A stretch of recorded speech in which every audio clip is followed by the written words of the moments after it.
whenever I go on one of my fuck Austin rants, I'm usually dismissed as some sort of hater. I knew I couldn't be the only one who shared such sentiment, so I have someone on the line here to break it down a bit.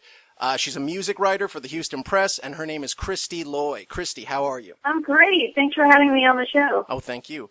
I stumbled upon a post of yours on Facebook, and you made the statement, you said, Austin ain't shit unless you're white. Could you extrapolate on that a little bit? Yeah, absolutely. Let me just go ahead and put a disclaimer out there before I lose every single friend I have in Austin right now. Right. I love Austin. I really, really do. And also part of that disclaimer is I've lived in Dallas. I've worked for MTV in Dallas, so I've covered the scene in Dallas extensively, and I've covered the scene in Houston extensively. I have never lived in Austin. I've been there like every Texan hundreds of times a year, Sure. So I've never looked right.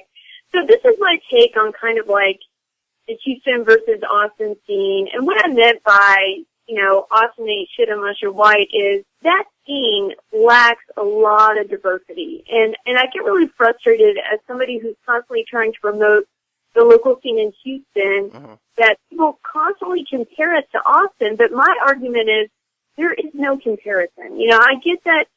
I understand that Austin is a music destination town, and it deserves that title. It has South by Southwest, there's lots of festivals, lots of great stuff going on, 6th Street. We all know what it is. But if you want to look at things like metal, rap, the Latino culture here, and I'm not saying those things don't exist in Austin, but what I'm saying is people don't go to Austin for those things. People come to Houston for those things. And when you look at the diverse music culture we have in Houston, and you think about the diversity that we offer, there is no comparison. We are superior in that market. And I'm continually frustrated because so many talent buyers, national bookers will skip Houston, which is total BS. Right. They'll send, talent to Austin, they'll send talent to Dallas, and they'll skip Houston. That's BS. Houston is a top 10 market. We know that, right? Absolutely. So there's just no damn reason why talent shouldn't be shopping here either. I mean, there's hundreds of miles between Dallas, between Austin, between us. And every time, Houston gets slighted, I get a little pissed. And so I put that post up on Facebook, and man, I got a lot of heat for that, but I stood my ground because I really believe it. Houston doesn't get the fair shake that it deserves. And I love the fact that we have, so many acts coming out of our scene that are making national waves. Of course we have the Suffers. Right. We have Oceans of Slumber. We even have, death metal that's on, tour right now in Europe that's tearing shit up across the pond. I don't know if I can say. Yeah. You're totally I mean, God, if you heard the shit that I say. I don't want you to, get the FCC on you or anything, okay? Anyway, we have amazing talent here in all different kinds of genres. And again, I'm not saying that Austin doesn't have that. I'm saying that we have it on a much wider and grander scale. It's about time people just kind of STFU and recognize where talent is, and that's in Houston. And plus, another thing is, in today's world, I mean, maybe back in the day, but now, I mean, you don't need to be in any one city to get over. And plus, at the end of the day, who the fuck has come out of Austin? I mean, other than, of course, Stevie Ray Vaughan, who the fuck? I mean, there's so many more big acts that have come out of even, Houston, Dallas. I mean, fuck, even San Antonio has people coming out. Like, Nothing More right now. Those guys are making big waves. I feel like between Austin and Houston, it's so hard to compare them because I feel like they're almost polar opposites. Right. In regard, and that's where your point really resonated with me because I couldn't put words to it as to why I felt, I don't know, whenever you say that a town is racist or something like that, like you saw on your Facebook post, everybody comes down on you and start shitting on you. But the point that you made that, like I said, it put words to my thoughts, and I maybe I'm just too stupid to put it together.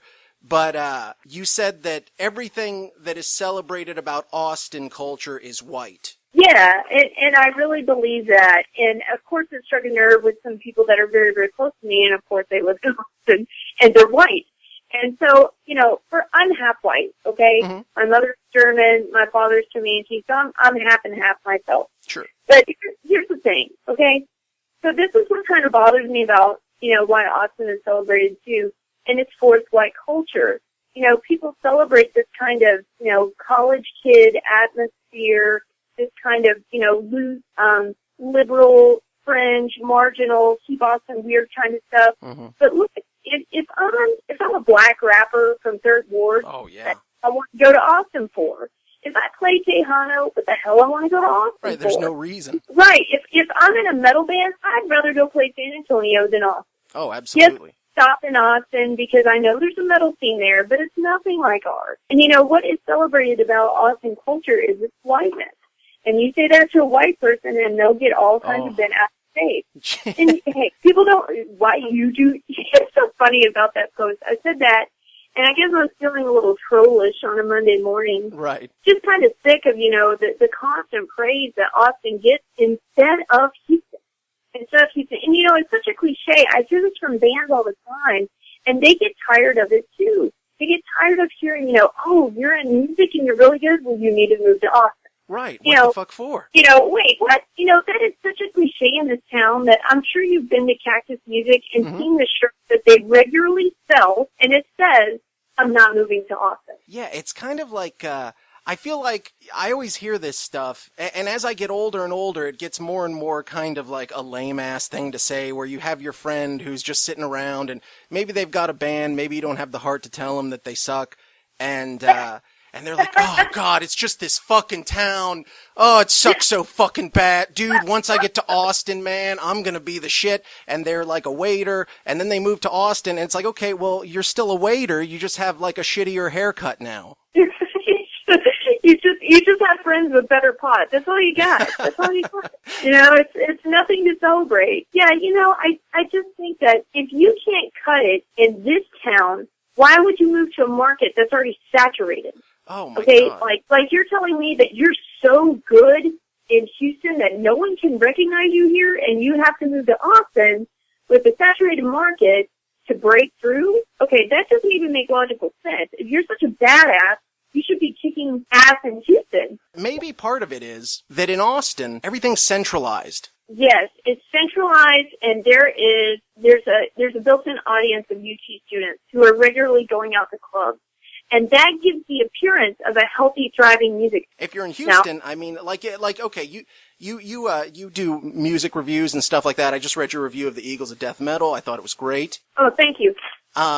If you wanted to watch some shows in Houston, if you wanted to say like, hey, you know what, fuck it, man, I'm going to check out 3 shows tonight, you'd be driving all fucking night, because you got to hit the north side scene, so you'd have to drive way the fuck out to, Acadia, BFE, and all that shit. Then, you've got the scene in Clear Lake, you've got all the stuff down, like, that's actually centralized in the city, but, I mean, you're all over the place, whereas Austin has a lot of stages centralized in one spot. And that gives the appearance, remember, it's the appearance of a thriving music scene. But what you really have are college kids going out.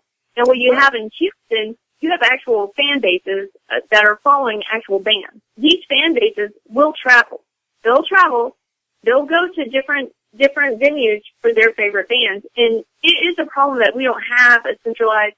In fact, one of the writers I work with at Houston Press, his name's Nathan Smith, he published a couple months back an article about our editor had him scope out the map and say, where do we need to build that centralized place? And he came up with, I think, 4 or 5 locations in Houston that would be perfect.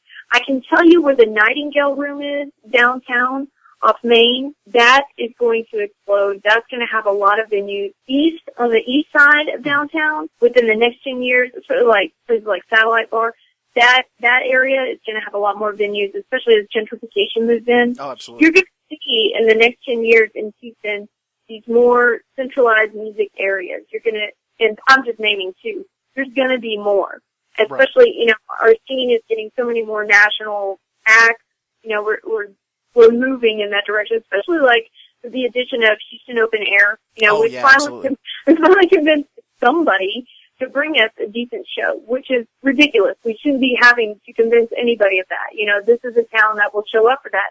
Look, we did that without even a rock station. So how is that fucking possible? It's not. It's called the miracle magic of other magazines recognizing us for the scene that we have. So it's a long drawn out marketing story, but we're finally getting that, and we'll have more of these. I predict we're going to have more of these, right?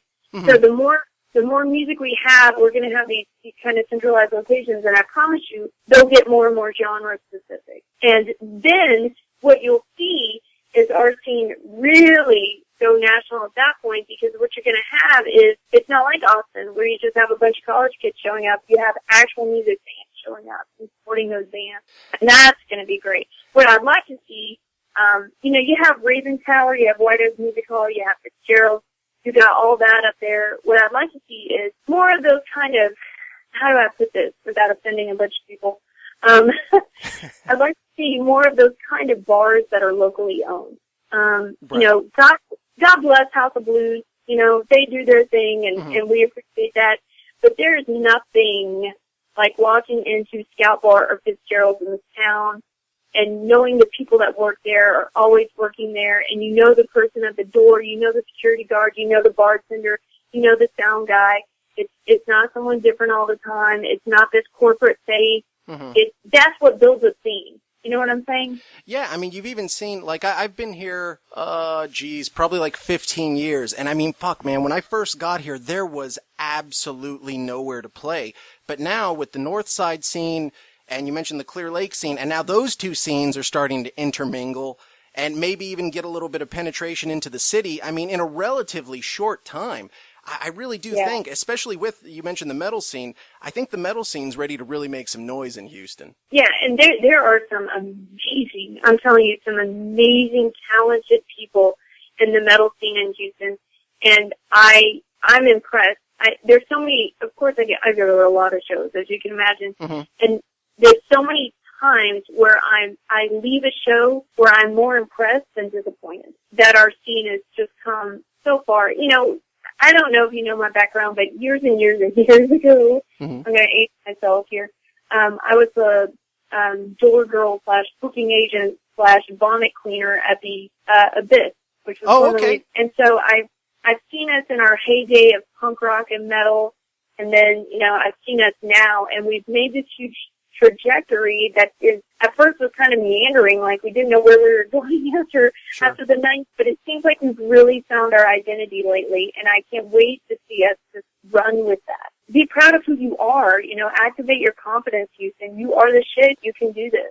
Yeah, you are weird. Like, you shouldn't, I don't think Houston should ever compare itself to Austin, because whereas, like, to me, it almost is similar to like a New York versus Los Angeles, whereas, like, you have one that's very kind of laid back, and you know what, like, you don't necessarily have to ever do anything, whereas Houston is fucking, like, it's about getting shit done. Everybody has a side hustle.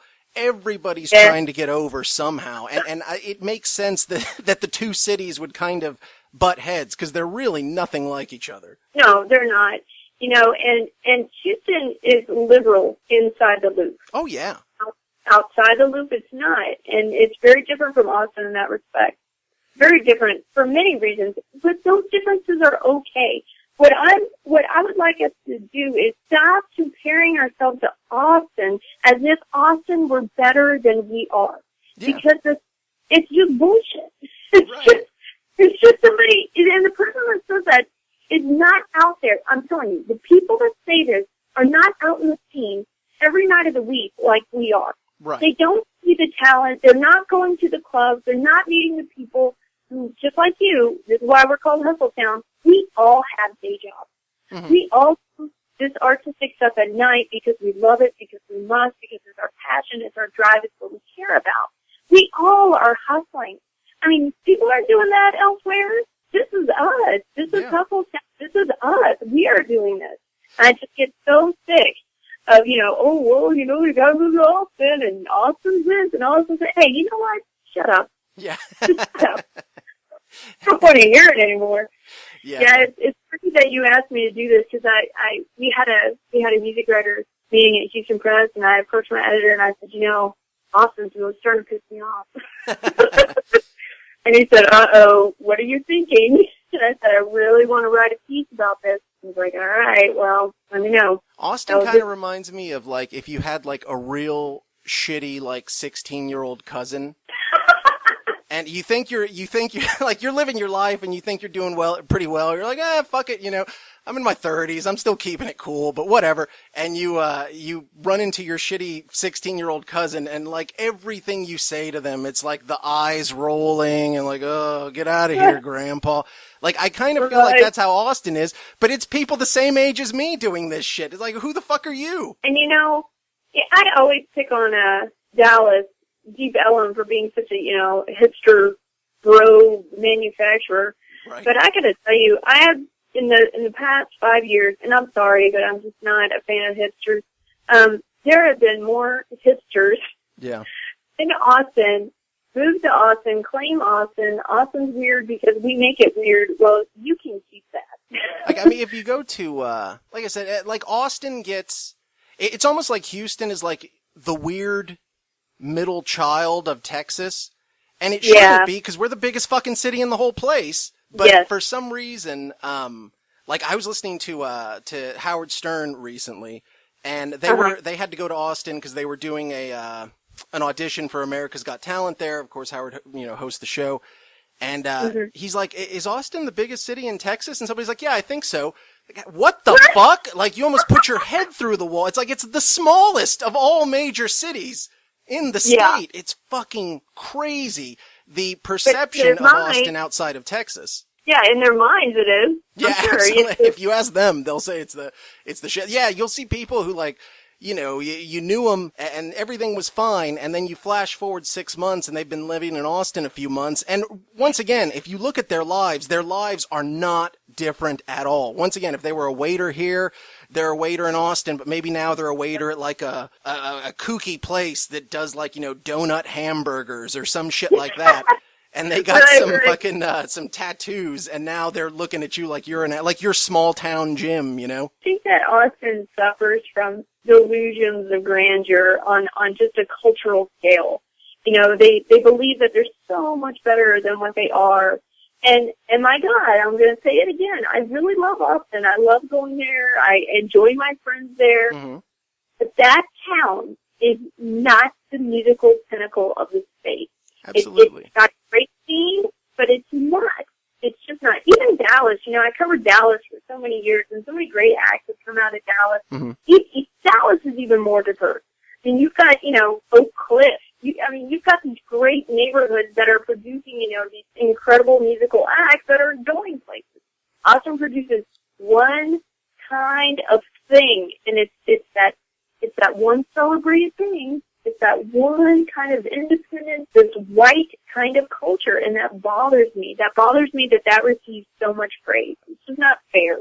You mentioned the Suffers, the Tauntauns and stuff like that. I've heard bands like, you mentioned Oceans of Slumber. Those guys, Venomous Maximus, bands like that. You hear these bands and you walk out, and it's like, I remember walking out and I told my wife, I said, shit, those guys sound like a national act. When you go to watch a big band and they just have a certain sound about them and a certain overall quality where it just puts them above and beyond shit you could see at some bar. Houston has gotten to the point where there are bands that are on that level. They just haven't made it yet. Yeah, and that's kind of another part of the frustration for me. I think that, we have, at least, and this is changing. Let me preface this before I say it. There was a time when many, talent buyers or bookers would not consider Houston because Houston was not drawing the kind of crowds that they felt that they could invest, their money into a band in. That is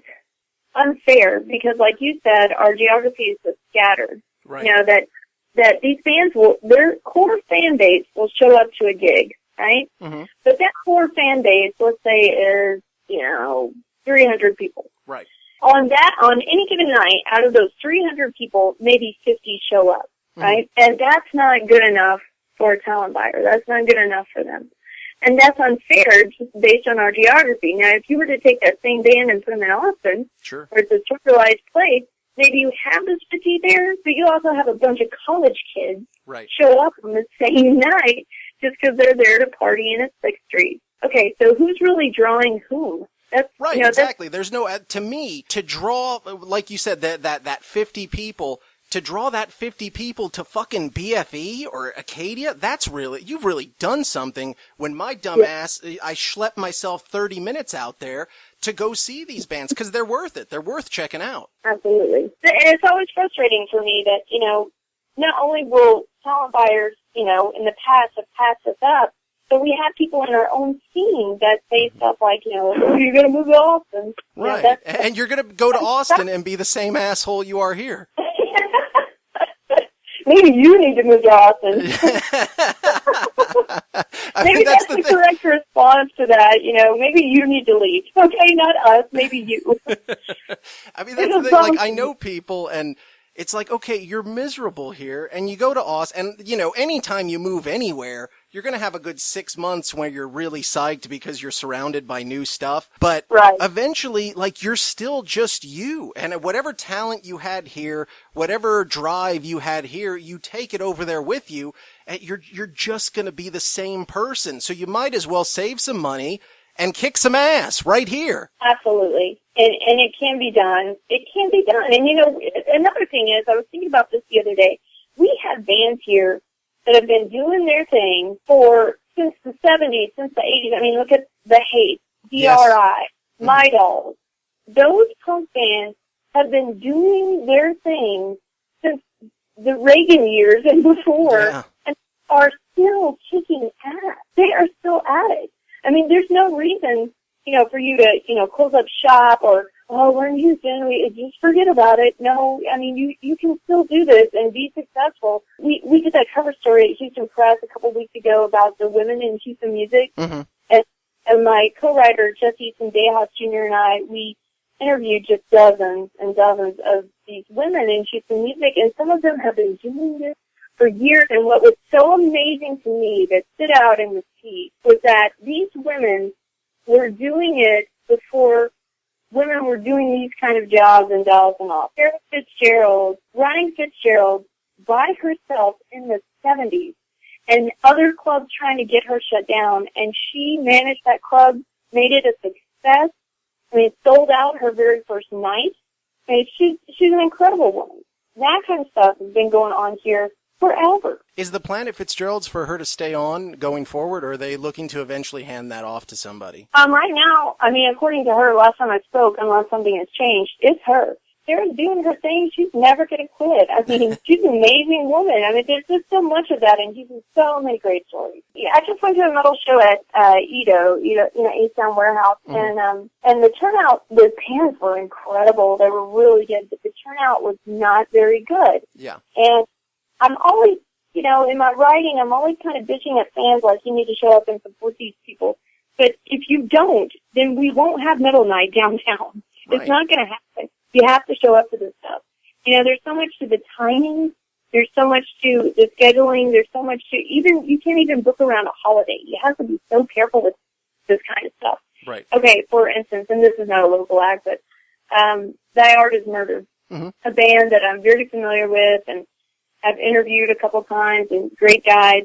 They came to Houston right around Thanksgiving, and nobody showed up. Nobody's in town. That's one thing about Houston, man. If there's a holiday, even a 3-day weekend, everybody gets the fuck out. Yeah, people leave. And, that's frustrating. It's very frustrating, especially when you have a music scene that you want to be thriving and grow and whatnot. We get that. Same could be argued about, Austin. You got a college kids leave. Those venues obviously struggle during the summer months. If you've been in any venues during the summer months on 6th Street, you're like, wait, where's everybody? That's one of the frustrating things. Like, even you mentioned your post on Facebook. I saw one. I was looking through the replies, and I was just going apeshit. I wanted to reply to every single one of them, but I couldn't do it. I didn't have that sort of time. But I looked at it, and this one guy was like, you know what? This is crazy. I was there, I took a picture of 6th Street, and it's just all kinds of races and all this and all that. It's like, dude, it's South by Southwest. None of those people are from Austin. I saw that. Who the fuck got, like, they always go to Austin during these festivals and think, oh, I could live here forever. The town's not like that. No, and that's, that's so typical of, a white guy saying, hey, look, I saw a black guy at the show. I got a black friend, motherfucker. Right. I saw one black guy there. What the hell are you talking about? Are you crazy? Of course, that's their rap scene, and that one black guy as I'm walking down the street. That's their entire, that's it. That group of dudes, that's the rap scene over there. Yeah. So ridiculous. Yeah, I don't even think I responded to that guy. I'm just like, I can't. I saw that. I wanted to, I had, the steam coming out of, I just want to be like, you fucking idiot. You think that any of those people will be there in 3 days? Exactly. And I can't fix stupid, so sometimes I just say what I say and I don't defend it because you either get it or you don't, and I'll try to explain it. Like one of my close friends on our same post, who is from Austin, or rather she's from here and lived in Austin for a while. Mm-hmm. She's like, hey, wait, slow down there. I know there's black and Mexican people there. I'm like, no, hey, first of all, they're not all Mexican. Second of all, I'm glad you saw some black people there. Right. That not translate into a scene. And what I'm complaining about is I'd much rather, on any night of the week, go to a venue in Houston and see a diverse selection of musical acts than go celebrate some fake-ass college kid crunchy culture that in downtown Austin, that's not culture. That is some kids spending their trust fund money. That's college culture. That's not necessarily a real culture. That's a real culture is people with families and identities, and that's not it. Right, yeah, if you're hanging out, like living off your parents' money, or maybe you've got a girlfriend who's got a good programming job or something like that, and you're living on the couch, like you see yourself, and these people, oftentimes see themselves as living like, oh, I'm living the rock star life. It's like, fuck you, man. Like I mentioned, I interviewed Cammie Gilbert from Oceans of Slumber. Oh. Yeah. It's like she like took a break from work to talk to me. I said, God damn it. That's why I love this fucking town. Cause like I said, everyone's so on their fucking grind 24/7. And it's not for everybody. That's why the city is just not for everybody. Right. Cause if you're laid back, I mean, you're going to have a tough fucking time. Yeah. And I have to say it's really Cammie's generation, this whole kind of, you see these shirts like, fuck you, Houston's awesome. Right. You see this whole kind of culture on not moving to Austin. This whole kind of culture that's kind of just activating their own identity and their own confidence and saying, hey, I'm from the Bayou City. You fucking take it or leave it. I don't care what you think about it. This is who I am. And that kind of bravado, that kind of confidence is something that I really appreciate in Cammie's generation. And it's something that, and I hate to say it, but in my own generation, I don't see that a lot. They'd rather follow the success that's already been established instead of creating their own. And that's eternally frustrating for me. It's like watching some 6 foot 12-year-old kid get pushed around by like a little fucking second grader.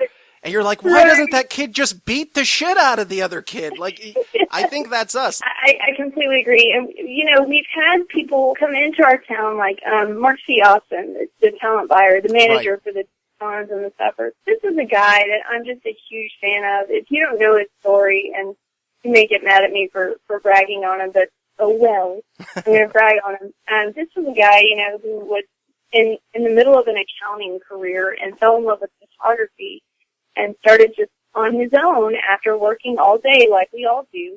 He would go out and he would shoot these bands and he would take pictures of them, and his photography was amazing. And long story long, he ended up being invited along to take pictures on tour with Kings of Leon, I think it was. Oh, okay. That kind of propelled him into this kind of national photography spotlight where he got noticed by a lot of, magazines that we've all heard of. And then the next thing you know, he realized he's got this ear for talent, and he heard the Tauntauns, he heard the Suffers, and he started managing bands. And then he got to this point where he knew that he had to do this full time. That became his passion. And to think about how, even though Mark's not from here, he's from Louisiana. So many of us are not from here, right? I mean, that's what Houston is about, is for people coming from outside coming together. And I mean, this town is like a real melting pot. When you talk about it, this is it right here. So that's what I mean about like Mark's story. You know, you come from away from Houston, you come into Houston, you get drawn into these artists and these musicians and all of these great people doing this great stuff. We're all hustling, right? And for him to get in there and just say, you know what, I'm committing my life to this 110%. And he's done that.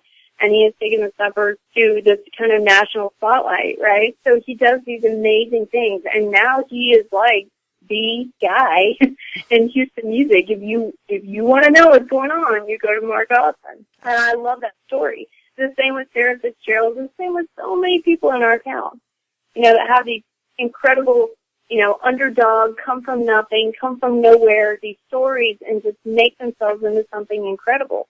Sorry, but if you move to a place like Austin, and that success is already established, well, you didn't start from nothing. You walked into something that was already existing. You know, that's what makes us so badass, is that we're all here hustling, we're all here doing it. And if you knew, I mean, it's not just enough that we hustle, because actually that's not even the right word, because hustle implies that we're all making money. That's not true. Right. I mean, if you ask the bands, if you ask somebody like Mark Austin, if you ask me what we make, I'm going to tell you, let me just put it to you this way. When I did my taxes last year, and I claimed Houston Press as my second job, my CPA looked at me and said, that is not your second job. That is your hobby. Hey, you don't need to file for that one. It's okay. Yeah.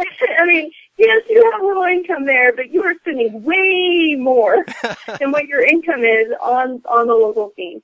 And when I sat down with my receipts and I looked at what I made versus what I spend on these bands to promote them, oh my Lord, we're talking about, I was thousands of dollars in the negative. Thousands. And I'm not the only one. I mean, how many people in this town are doing that for the love of our scene? Absolutely. Yeah. Well, So, the moral of the story is that Houston is the shit. I didn't want to turn it into a Houston versus Austin thing. I couldn't help but turn it into a Houston versus Austin thing. It's so frustrating. Could you believe we've been talking for 40 goddamn minutes already? It seems like I just got you on the phone and we just started complaining about Austin. But I'm gonna go ahead and let you go. Kristy Loye, is there anything you want people to check out? Absolutely. If you haven't liked the Houston Press music page or the Houston Press page, you need to do that. You need to check out all the great writers. Shout out to Jesse Zendejas, Nathan Smith, Chris Lane, Chris Gray, anybody on our staff. I mean, we are all hustling for all of you guys out there. We adore you. We want to promote you. And if any musicians out there are listening, please feel free to contact us and let us know what amazing things you're up to so we can spotlight you. That's it. All right, Kristy Loye, thank you so much for being on the show. Thanks for having me.